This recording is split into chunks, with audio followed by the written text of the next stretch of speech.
Imagine this. You're a soldier, trained to fight, to survive, to never surrender. Your country is at war. You're given your orders. And then, nothing. No further contact. No news. Just the jungle, your dwindling supplies, and the unwavering belief that the war is still on. Days turn into weeks, weeks into months, months into years. And the years turn into decades. This isn't a movie plot. This is the real life of Hiroo Onoda, a Japanese soldier who spent nearly 30 years hiding in the Philippine jungle, believing World War II was still raging. How is that even possible? This isn't a story about time travel or alternate dimensions. This is a story about the power of belief, the intensity of military indoctrination, and the incredible resilience of the human spirit. Hiroo Onoda's story is almost unbelievable, but it's true. In this video, we'll uncover how a man could live for 3 decades in the jungle, fighting a war that had long ended, and what it took to finally bring him home. To understand Hiroo Onoda's extraordinary story, we have to go back to 1944. World War II was nearing its climax in the Pacific Theater. The Japanese Empire, which had once seemed unstoppable, was now facing a relentless counteroffensive from the Allied forces. The Philippines, a key strategic location, was a major battleground. Hiroo Onoda, born in 1922, was a young, intensely patriotic Japanese man. He had been trained at the Nakano School, a military academy specializing in intelligence gathering, unconventional warfare, and guerrilla tactics. This training emphasized absolute loyalty to the emperor, unwavering obedience to orders, and a refusal to surrender under any circumstances. These were not just abstract principles. They were deeply ingrained in the soldiers' minds and hearts. In December 1944, 2nd Lieutenant Hiroo Onoda was sent to Lubang Island, a small island in the Philippines, with a specific mission. His orders, given by Major Taniguchi, were to disrupt Allied operations, destroy enemy aircraft and facilities, and most importantly, never surrender or take his own life. He was told, and I quote, "It may take 3 years, it may take 5, but whatever happens, we'll come back for you. Until then, so long as you have one soldier, you are to continue to lead him." These words would become Onoda's guiding principle for the next 3 decades. Onoda, along with a small group of other soldiers, initially attempted to carry out their sabotage mission. They tried to destroy an airfield and a pier, but they were unsuccessful. Soon after, American and Filipino forces invaded and captured Lubang Island in February 1945. Most of the Japanese soldiers on the island were either killed in the fighting or captured. However, Onoda, along with 3 other men, Private Yuichi Akatsu, Corporal Shoichi Shimada, and Private First Class Kenshichi Kozuka, managed to escape into the dense, mountainous jungle interior of the island. They were determined to continue their fight, to wage a guerrilla war against the enemy, and to await the return of the Imperial Japanese Army.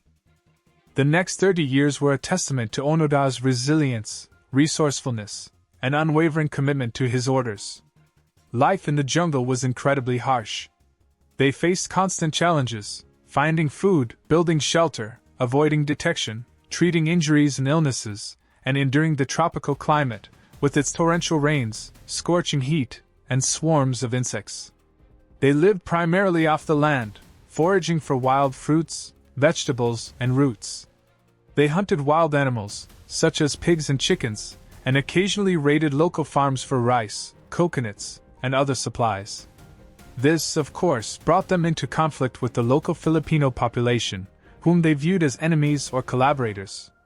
They built makeshift shelters from bamboo, palm leaves, and other jungle materials, constantly moving their camps to avoid detection.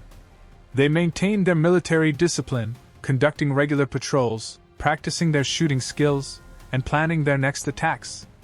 They even celebrated the emperor's birthday each year, a poignant reminder of their loyalty to a world that had long since moved on.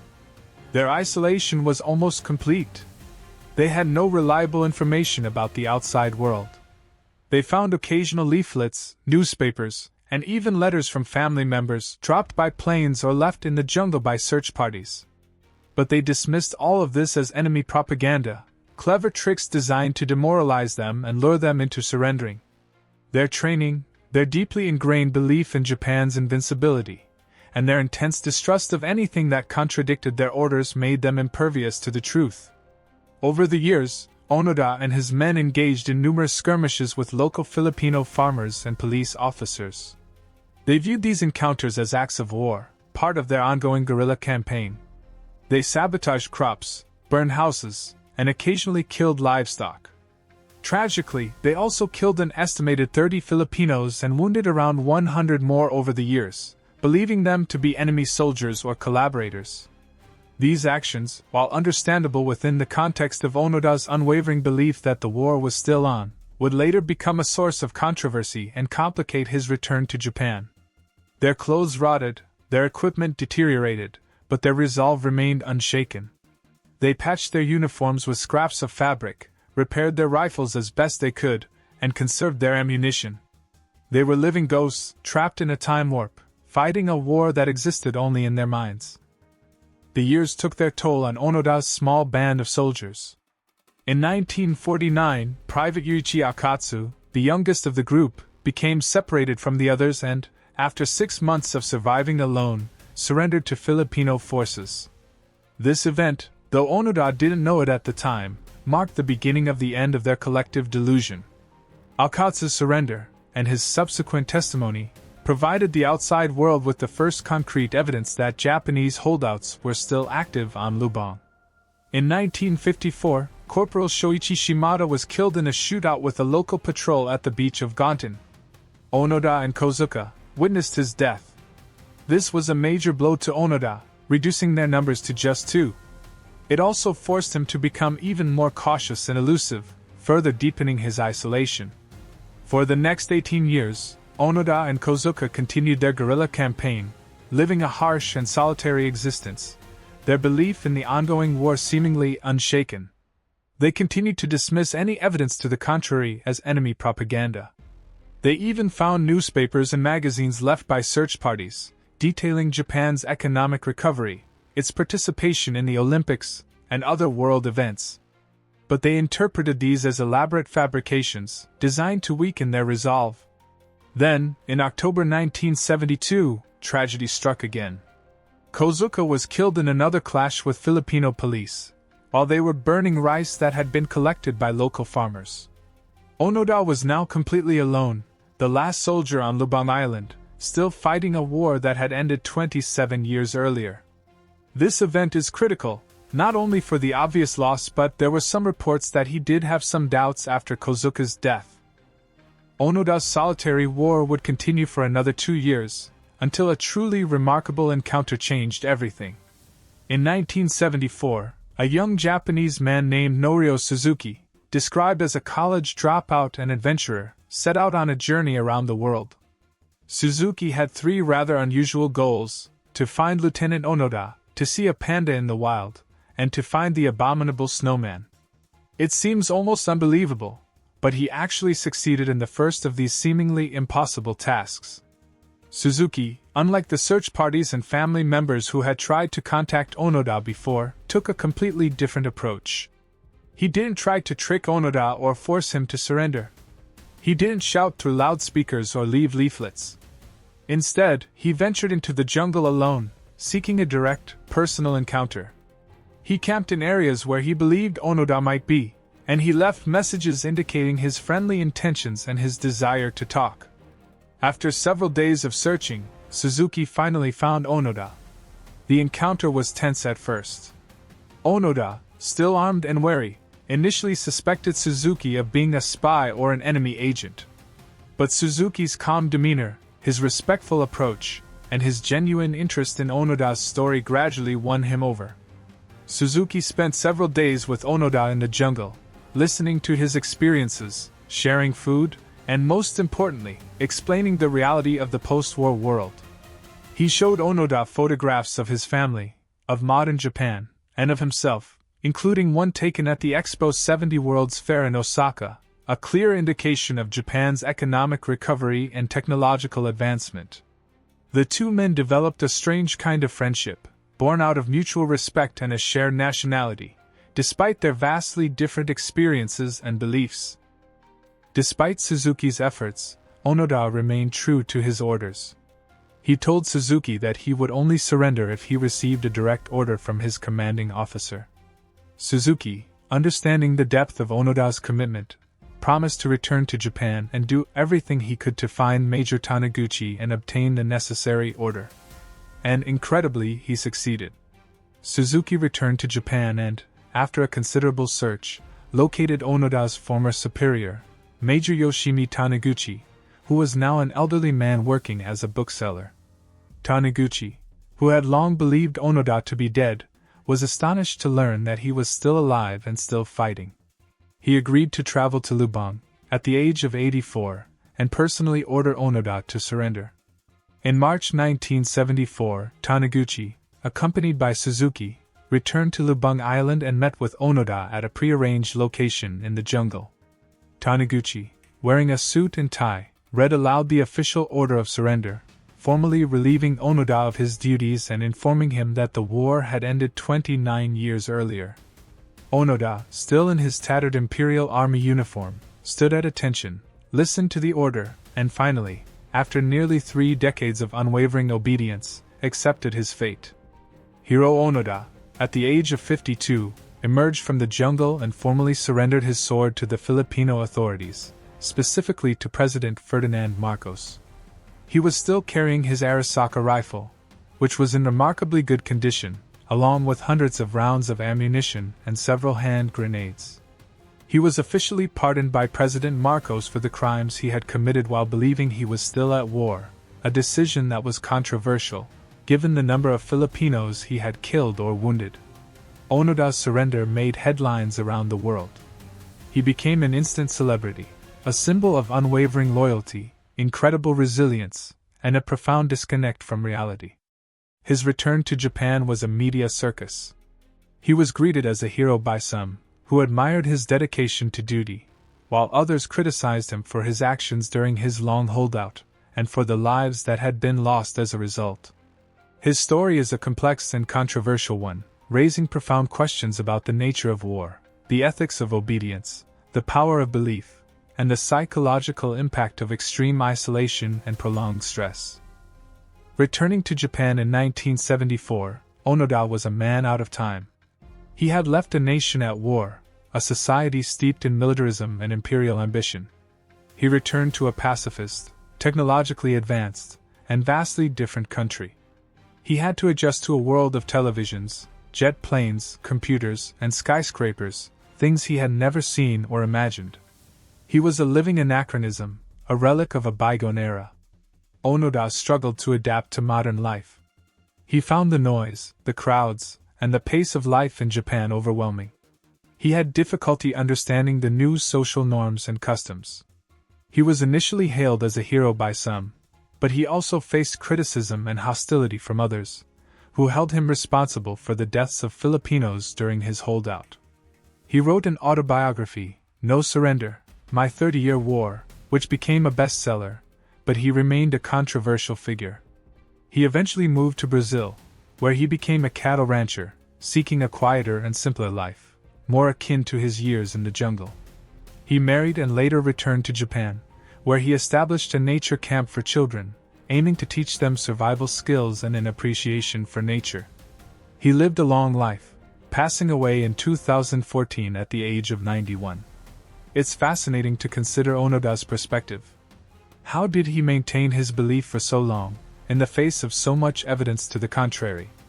Psychologists have pointed to several factors: his intense military training, which emphasized absolute obedience and the refusal to surrender; his isolation, which prevented him from receiving accurate information about the outside world; his confirmation bias, which led him to interpret any evidence that contradicted his belief as enemy propaganda; and the group dynamics with his fellow soldiers, which reinforced their shared delusion. Onoda's case is an extreme example of the power of belief and the human capacity for denial. It highlights how our perceptions of reality can be shaped by our experiences, our training, and our social environment. It also raises questions about the nature of duty, obedience, and the psychological effects of war and isolation. Cognitive dissonance, a psychological theory, might offer some insight. This theory suggests that people experience discomfort when they hold conflicting beliefs, and they are motivated to reduce this discomfort by changing one or more of their beliefs. For Onoda, the belief that the war was still going on was so deeply ingrained, so central to his identity and his sense of purpose, that it was easier to dismiss any evidence to the contrary than to accept the reality of Japan's defeat. Confirmation bias, the tendency to seek out and interpret information that confirms our existing beliefs, also played a role. Onoda and his men were constantly looking for evidence that supported their belief that the war was still on, and they interpreted anything that contradicted that belief as enemy propaganda. They were trapped in an echo chamber of their own making, reinforcing each other's delusions. The power of authority and the influence of group dynamics are also important factors. Onoda had been trained to obey orders without question, and his superior officer had explicitly ordered him never to surrender. This order, combined with the shared belief and mutual support of his small group, created a powerful social pressure that made it extremely difficult for any of them to break ranks and question their mission. Hiroo Onoda was not the only Japanese soldier to hold out after the end of World War II, although he is certainly the most famous. There were dozens, perhaps hundreds, of other Japanese soldiers scattered across the Pacific Islands who, for various reasons, did not surrender immediately after the war. Some, like Onoda, refused to believe the war was over. Others were simply unaware of the surrender, cut off from communication in remote areas. And some may have feared being taken prisoner or facing retribution for their wartime actions. Private Taro Nakamura, a Taiwanese-born soldier of the Japanese Imperial Army, was found on the Indonesian island of Morotai in December 1974, just a few months after Onoda's surrender. He had been living alone in the jungle for 30 years. Shoichi Yokoi, another Japanese soldier, was discovered in Guam in 1972, having hidden for 28 years. These cases, and many others, highlight the enduring impact of the war, the power of military indoctrination, and the challenges of transitioning from a wartime to a peacetime mentality. Onoda's story, in particular, continues to resonate today. It has been the subject of numerous books, documentaries, and even a feature film. It raises important questions about the nature of war, the ethics of obedience, the psychology of belief, and the human capacity for both extraordinary resilience and profound delusion. It's a story that challenges us to consider what we would do in a similar situation, and to reflect on the enduring power of the human spirit to adapt, to survive, and to believe, even in the face of overwhelming odds. After examining Onoda's incredible story from multiple angles, several key themes emerge. We see the profound impact of military training and indoctrination, and the power of orders to shape a person's reality, even to the point of overriding seemingly obvious evidence. We see the challenges of adapting to a radically changed world after prolonged isolation, and the mixed reactions, admiration, condemnation, bewilderment, that Onoda's actions elicited. We also see the enduring power of belief, both for good and for ill.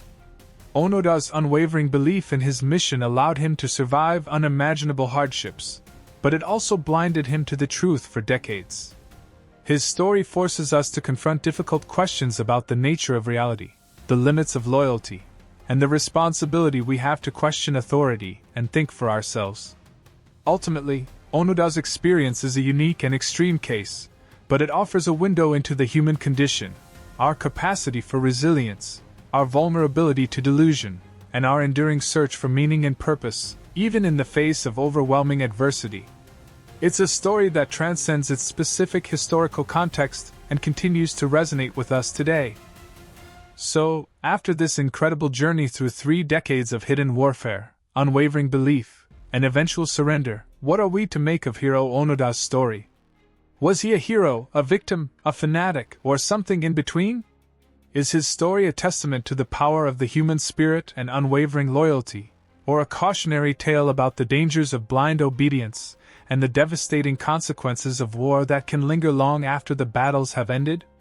And perhaps most importantly, what does it teach us about ourselves, about our own capacity for belief, for denial, and for adapting to even the most extreme circumstances. There are no easy answers, and perhaps that's what makes Onoda's story so compelling, so enduringly relevant, and so deeply human. Share your thoughts, your interpretations, and your own reflections in the comments below. Let's have a respectful and thought-provoking discussion about this extraordinary chapter in human history. And if you found this story as fascinating as I did, please subscribe to the channel. We'll continue to explore the weird, the wonderful, and the unexplained, bringing you stories that challenge your assumptions and expand your understanding of the world. Give this video a thumbs up, share it with your friends, and hit that notification bell so you don't miss our next adventure. Until next time, stay curious, keep questioning, and remember, the world is full of incredible stories, and sometimes, the truth is stranger and far more resilient than fiction.